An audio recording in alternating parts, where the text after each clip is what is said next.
Ray, welcome to Essendon. How have you found your first couple of days in the job?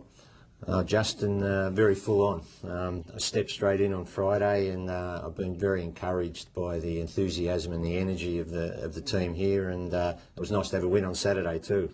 Absolutely. Yeah. A great 100% record so far. Yeah, I'd love to keep it. Why did you decide to accept the role of interim CEO?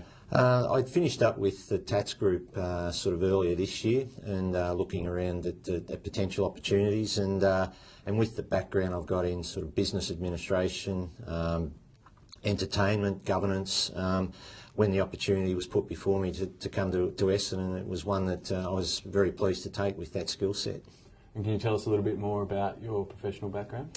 Yeah, I've had quite a varied background. I've worked in government, management consulting, financial management, and then for the last 12 and a half years as the CFO of Tats Group, which is now a sort of over $3 billion listed entity on the stock exchange, and I'm also a non-executive director for Sigma Pharmaceuticals.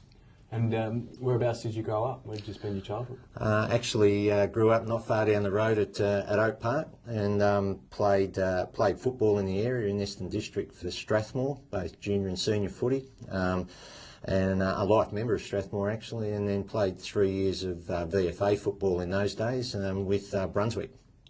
You were a board member at Essendon back in 2007. Can you tell us a little bit more about your time then, and how's the club changed since then?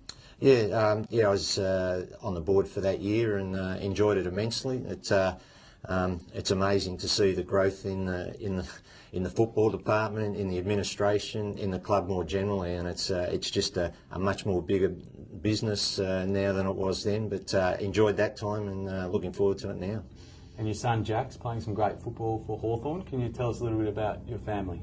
Yeah. Well, Mandy, my wife, and I are very proud of our daughter, Kate, who's 23, and she's forging her life in business management and office management.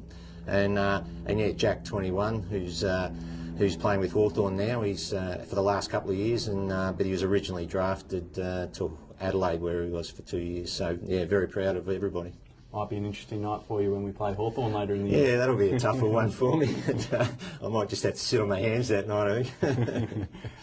It's a challenging time for the club, there's no doubt about that. You come in at a time when it has been difficult over the last few months. What's going to be your approach to the role?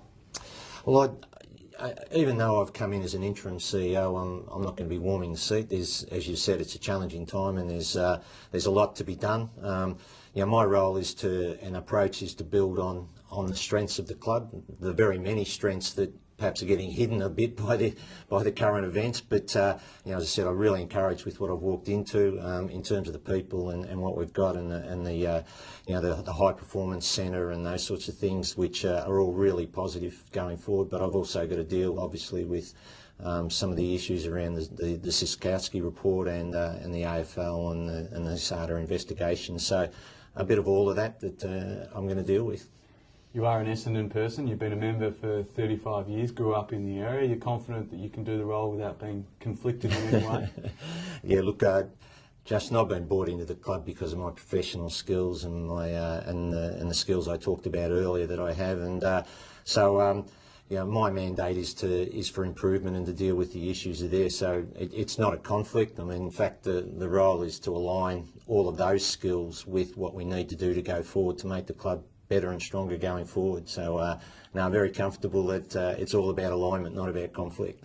And you mentioned before that your job is to look over the Switkowski report. Have you seen that, and is it your mandate to act on that and the recommendations? Yeah, it is, yeah, and I'm still obviously working through it, but had the opportunity to go through it, and I'll be doing more on that and working with the board to implement the appropriate recommendations out of that.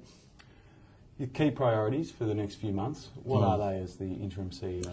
Well, as I said previously, obviously the first one is to act on the recommendations and the findings in the Switkowski report, and also to deal with, as I said, the ASADA and the AFL investigations and the outcomes of those.